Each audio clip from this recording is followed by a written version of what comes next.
आज 15 अगस्त का दिन है। आज के दिन हमारे देश को आज़ादी मिली थी। आज का दिन वैसे बहुत खुशी का त्यौहार की तरह सेलिब्रेट होता है हमारे देश में, और हो भी क्यों ना। एक ऐसा दिन जिस दिन उस देश को आज़ादी मिली हो, वो एक खुशी का तो त्यौहार है ही। मैं नहीं जानता कि आप किस तरह से इस चीज़ को देखते हैं, पर मैं आज की इस वीडियो में अपना पॉइंट ऑफ व्यू बताना चाहूँगा। हाँ, मैं खुश तो हूँ 15 अगस्त आज इंडिपेंडेंस डे के दिन, और मैं थोड़ा दुखी भी हूँ क्योंकि आज के दिन ही हमने अंग्रेज़ों को तो भगा दिया था, पर अंग्रेजी आ गया है आज हुकूमत करने के लिए। तो आज की इस वीडियो में लैंग्वेज के इम्पोर्टेंस के बारे में बात करेंगे। तो चलिए शुरू करते हैं।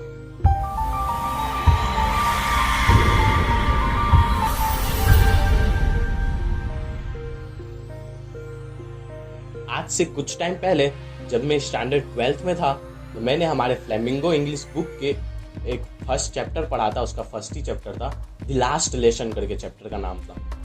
उस लेसन में भी हमको बताया गया था कि लैंग्वेज का इम्पोर्टेंस क्या होता है। अगर आपने नहीं पढ़ा है तो मैं आपको रिकमेंड करूंगा कि आपको उस पर्टिकुलर चैप्टर को ज़रूर पढ़ना चाहिए। वैसे मैंने आज से कुछ टाइम पहले एक UN रिपोर्ट देखी थी, जिसके मुताबिक हर 2 वीक्स में हमारी दुनिया से एक लैंग्वेज वेनिश हो जाता है, गायब हो जाता है। वैसे अगर डीपली इस चीज़ के बारे में सोचा जाए तो काफ़ी ज़्यादा अलग सा फीलिंग आने लगता है हमको, ये क्या हो क्या रहा है। वैसे इंग्लिश लोगों की इसके ऊपर अपनी मान्यताएं हैं, वो लोग अपनी बातें रखते हैं आगे। वो लोग का कहना है कि हाँ भाई, अगर पूरे वर्ल्ड में एक ही लैंग्वेज होगा तो और भी इजी हो जाएगा कम्युनिकेशन, वर्किंग और हर चीज़ एकदम ईजी हो जाएगा। जो कि एक हद तक सही भी है कि हाँ, जब एक ही लैंग्वेज एप्लीकेबल होगा ऑल कंट्रीज में तो काफ़ी ज़्यादा इजी चीज़ें हो जाएंगी और काफ़ी अच्छी चीज़ें हो जाएंगी। पर इसका एक दूसरा साइड भी है।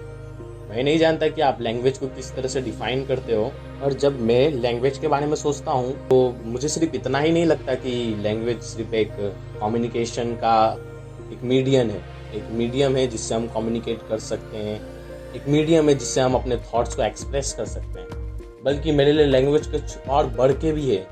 ये एक कल्चर का पार्ट होता है। जब कहीं से एक लैंग्वेज वैनिश होता है, कहीं से एक लैंग्वेज गायब होता है, तो कहीं ना कहीं वहाँ देश का जो कल्चर होता है, वो लैंग्वेज से जो जुड़ा कल्चर होता है, वो भी धीरे धीरे गायब हो जाता है। अभी आपको ये चीज़ समझ में नहीं आ रही होगी। Let me give you an example ताकि आप अच्छे से समझ पाएँ इस चीज़ को। वैसे ये वीडियो तो एप्लीकेबल है उन सारे कंट्रीज़ के लिए जहाँ जहाँ का लैंग्वेज धीरे धीरे वैनिश हो रहा है, पर अभी मैं हमारी मातृभाषा हिंदी की बात करूँगा।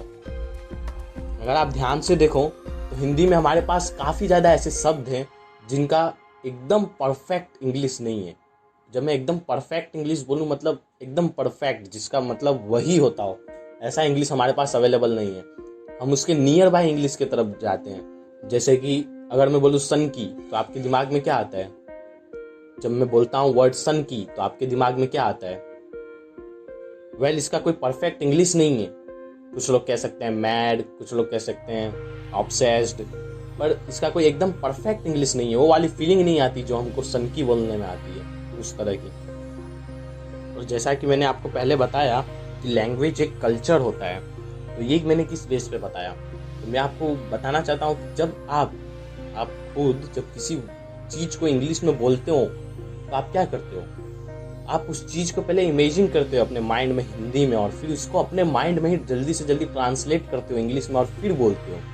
यानी आपने सोचने वाली लैंग्वेज तो अभी भी हिंदी ही है। जो भी ये फ्लुएंट इंग्लिश का यहाँ पे धमाका हो रखा है ना, तो फ्लुएंट इंग्लिश बोलने के लिए इंग्लिश मूवीज़ देखने लगो, इंग्लिश न्यूज़पेपर्स पढ़ने लगो, ग्रामर सीखो, ये वो, तो भाई ऐसा सब कुछ भी नहीं होता। अगर आपको फ्लुएंटली इंग्लिश बोलना है तो आपको इंग्लिश में सोचना भी पड़ेगा, और जब आप इंग्लिश में सोचोगे तो हमारा कल्चर वेनिश हो जाएगा। कई ऐसी चीज़ें हैं जिनको आप इंग्लिश में सोच ही नहीं सकते। Let me give you an example. हमारे इधर आपको पता ही होगा, झूठे खाने का एक अलग ही महत्व होता है। हम कोई भी खाना वेस्ट नहीं करते। हम खाने को एक भगवान की तरह देखते हैं। हर कण कण में हम खाने को एक भगवान की तरह देखते हैं। हमारे देश में हम कभी भी खाने को वेस्ट नहीं किया करते हैं। तो हमारे लिए झूठे खाने का भी एक अलग ही महत्व है। हम झूठा खाना भी खा लेते हैं। वैसे देखा जाए तो हम अपने जब दोस्त व यार दोस्त जब ग्रुप में बैठे रहते हैं तो एक ही टिफिन में हम मैगी मंगा के सब 4-5 यार दोस्त साथ ही में खाया करते हैं। कई ऐसी इंडियन फैमिलीज भी आपको मिल जाएगी गांव वगैरह में, जो कि एक ही थाली में सब कोई बैठ के खाना खाते हैं। तो हमारे लिए झूठे खाने का एक अलग ही महत्व है। जबकि वेस्टर्न साइड ऐसा नहीं होता। उनके लिए जूठा खाना मतलब बर्बाद खाना। अगर आपको मैं कहूँ जूठे खाने का मुझे इंग्लिश बता तो आप क्या बोलोगे? वेल, इसका कोई इंग्लिश वर्ड है ही नहीं। ये लोग जूठे खाने के लिए स्पॉइल्ड फूड ऐसा इंग्लिश वर्ड बोलते हैं, स्पॉइल्ड फूड, जिसका मतलब होता है बर्बाद खाना। यानी इनके कल्चर में इनके लिए जूठा खाना भी बर्बाद खाना है। और हमारा कल्चर ऐसा नहीं है, हमारे लिए तो खाना भगवान के बराबर होता है। तो इसीलिए हम जूठे खाना को बर्बाद खाना से नहीं कंपेयर करते हैं। बर्बाद खाना मतलब बर्बाद खाना, और जूठा खाना मतलब किसी का जूठा है वो, उसको खाया जा सकता है लेकिन अभी भी।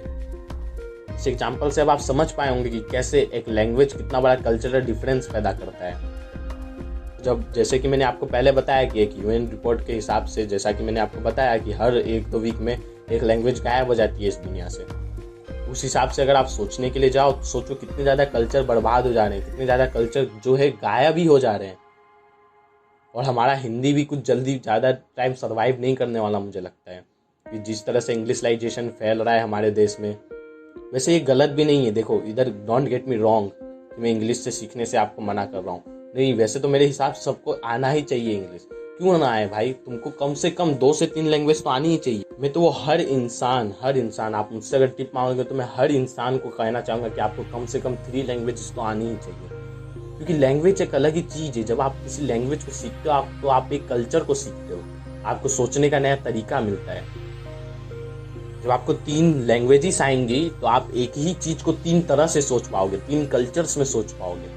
लैंग्वेज का बहुत ज़्यादा ही इंपॉर्टेंस होता है। रही बात इंग्लिश की, तो अगर आप इंग्लिश सीख जाओ तो आपको जॉब वगैरह में काफ़ी ज़्यादा बेनिफिट मिलता है, एकेडमिकली बेनिफिट मिलता है। तो मैं इसके खिलाफ नहीं हूँ वैसे, पर मैं कह रहा हूँ कि आप हमारे लैंग्वेज को क्यों भूलते जा रहे हो, हमारे लैंग्वेज को क्यों नहीं इतनी ज़्यादा इंपॉर्टेंस दी जा रही है। मैं बस इतना बताना चाहता हूँ आपको। आज के टाइम पे दुनिया भर में जो सबसे ज़्यादा बोलने जाने वाली लैंग्वेज वो है मैंडरीन, चाइना की ऑफिशियल लैंग्वेज। और ऐसे ही मुझको जब मैं इस चीज़ के बारे में, यूएन रिपोर्ट के बारे में सोचता हूँ तो मेरे को ऐसा ही लगता है कि आने वाले कुछ 5-10 साल में तो फिर 2 ही 3 कुछ गिनी चुनी लैंग्वेजेस ही रह जाएंगी जो कि हर कोई बोल रहा होगा। यानी कुछ गिने चुने कल्चर्स ही रह जाए होंगे जो हर कोई फॉलो कर रहा होगा, बाकी सारे कल्चर्स वैनिश हो जाएंगे। और ये तो हम पूरे देश के ऑफिशियल लैंग्वेज की बात करें, हिंदी की। आप और अंदर जाके देखो कितनी ज़्यादा रीजनल लैंग्वेजेस हैं हमारे इंडिया में ही। आप देखो तो कितनी ज़्यादा रीजनल लैंग्वेजेस हैं, जैसे कि भोजपुरी, बंगाली, मराठी, ये सारी लैंग्वेजेस का क्या होगा। वीडियो बनाने का मेरा कोई ऐसा मकसद नहीं है, इविल मकसद नहीं है कि मैं आपको रोक रहा हूँ इंग्लिश सीखने से। बस मेरा इस वीडियो बनाने का सिर्फ यही एक मकसद है, अवेयर करना आपको कि देखो क्या हो रहा है इस दुनिया में और क्या हो सकता है। आपको किस तरह से प्रिपेयर रहना है इन सारी चीज़ों के लिए। और आपको पता है ऑस्ट्रेलिया, वहाँ वो काफ़ी ज़्यादा रीजनल लैंग्वेजेस बोली जाती थी, और आज ऑस्ट्रेलिया के अंदर 70% लैंग्वेजेस वेनिश हो गई है। जी हाँ, सिर्फ 30% कल्चर्स ही बच गए हैं अब ऑस्ट्रेलिया के अंदर, बाकी 70% लोग इंग्लिश बोल रहे हैं वगैरह बोल रहे हैं। अगर आप सोच के देखो इस चीज़ के बारे में, सोचते ही मेरे रोंगटे खड़े हो जाते हैं, मुझे एक अजीब सा डर फील होने लगता है। बस मैं चाहता हूँ कि ये चीज़ मेरे देश के साथ ना हो, हमारे देश के साथ ना हो, इसीलिए मैं इस वीडियो को बना रहा हूँ। आई होप कि आज के इस मैसेज को आप मेरे समझ पाए होंगे और ज़्यादा से ज़्यादा लोगों तक इस मैसेज को फैलाएंगे, क्योंकि ये आपकी ड्यूटी है। और अगर ये वीडियो आपको पसंद आया हो तो वीडियो को लाइक कीजिए और चैनल को सब्सक्राइब कीजिए, क्योंकि ऐसे ही स्ट्रॉन्ग मैसेजेस मैं आगे भी लाता रहूँगा। आज की इस वीडियो के लिए बस इतना ही। जय हिंद, happy independence to all Indians.